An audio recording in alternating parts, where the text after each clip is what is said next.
All right, we got one. We're on the board.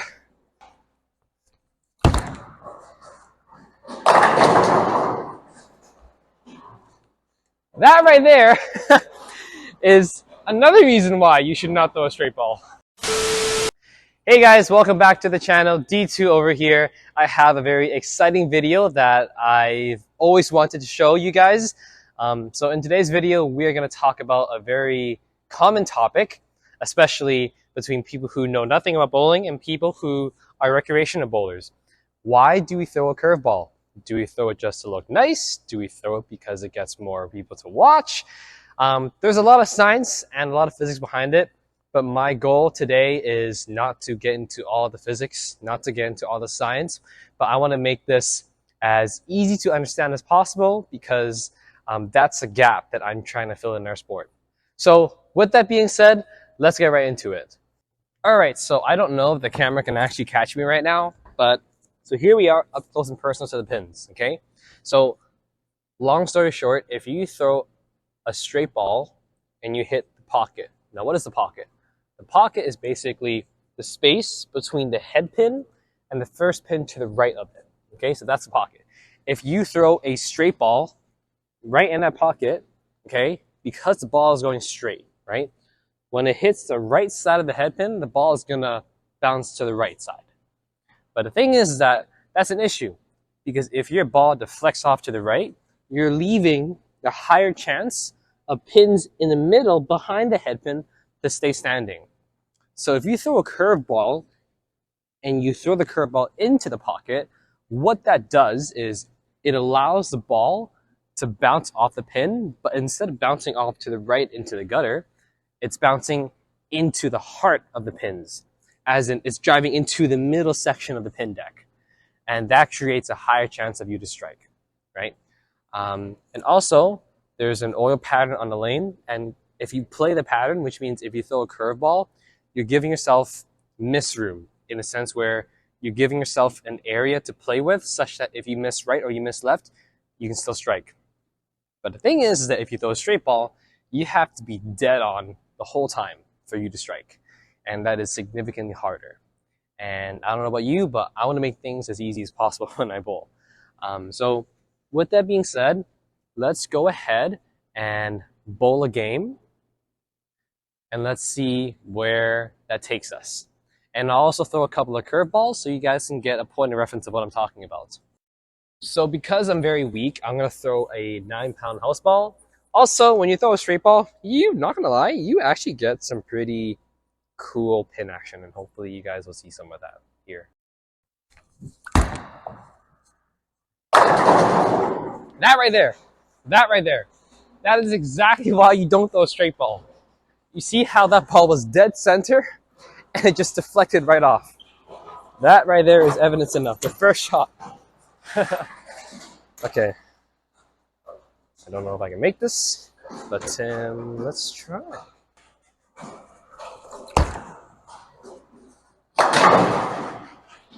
All right. An open in the first frame is never a good way to start a game, but if you're going to open in any frame, the first frame is to do it.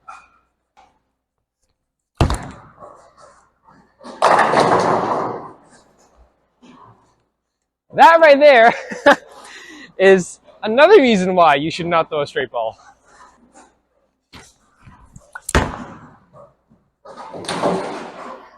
That's as close as you're gonna get throwing a straight ball.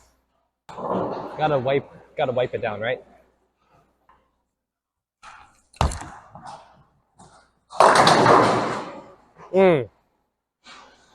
All right.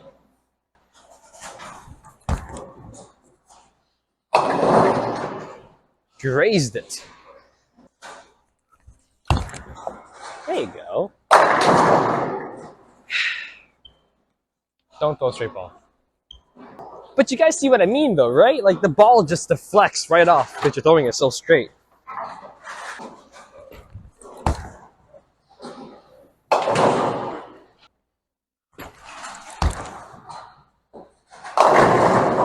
All right, we got one. We're on the board.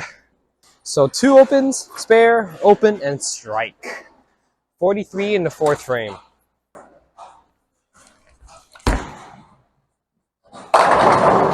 Oh, that was a good shot.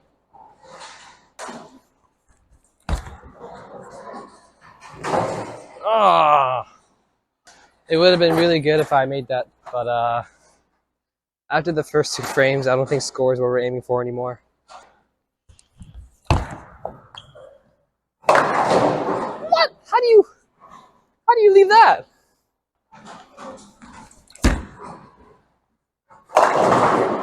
Oh.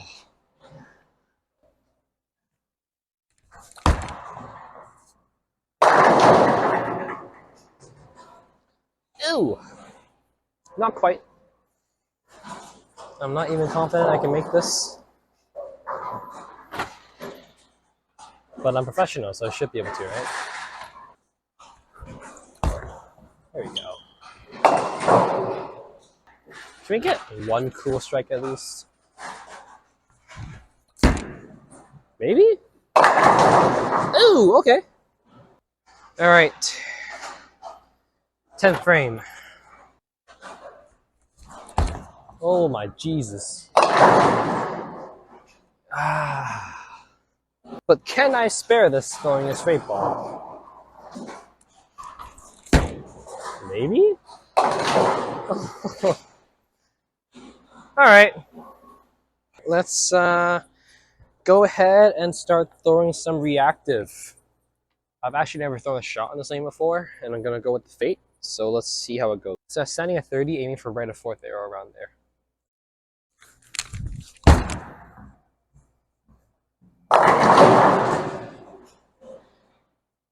So already that was a pretty good result.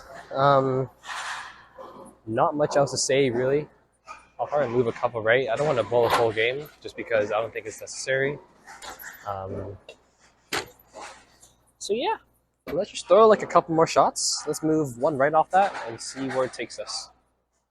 So we're standing at 29 now. Aiming for right of 4th arrow.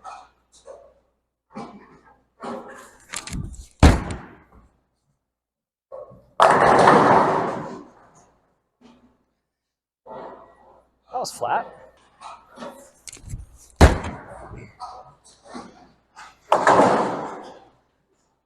Oh, okay. Well, I mean, because how flat that shot was, ball rolled out, I'm going to move to 31 and slow it down a little bit. Better shot. Alrighty.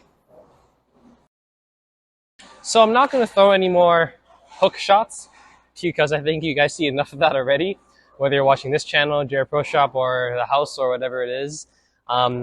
But I think you can clearly see the advantage of throwing a curveball versus throwing a straight ball, right? Or I guess you can say throwing a curveball is better than going straight up. No, that's not funny. But yeah. So there you have it. That is exactly why it is best to throw a curveball. Long story short, you have a higher probability of getting a strike, assuming you hit the pocket. But yeah, so I hope this video was nice and informative and easy to understand. Let me know in the comments below what you guys would like to see next, or if you have any common questions, feel free to drop them down and I'm more than happy to answer them, let alone make a video out of it. So who knows, maybe your next comment could be the next video. If that excites you. I don't know if it does, but if it does, go ahead and do it. So with that being said, thank you for listening, thank you for watching, and we'll see you guys next time, okay? Peace out.